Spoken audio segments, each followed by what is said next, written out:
কেন রসপ্রেমীদের ক্যাশনস্তেন্টের অজানার খুঁজ করে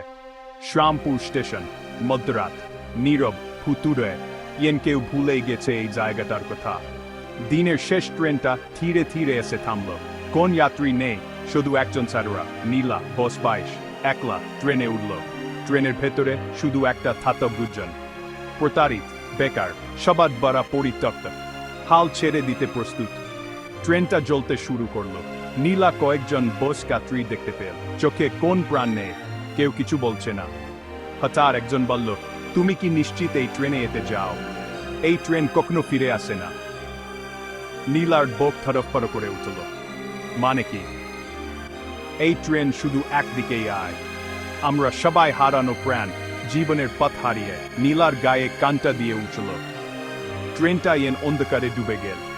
জানালা দিয়ে বাইরে তাকালো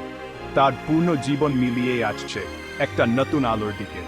শেষ মুহূর্তে সে দাঁড়িয়ে বলল না আমি হাল ছাড়ব না স্টেশনের বেচিতে ঘুম ভেঙে গেল ট্রেনটা আসলে থামেনি সে শুধু ঘুমিয়ে পড়েছে উঠে দাঁড়িয়ে নতুন সূর্যোদয়ের দিকে হাঁটতে শুরু করলো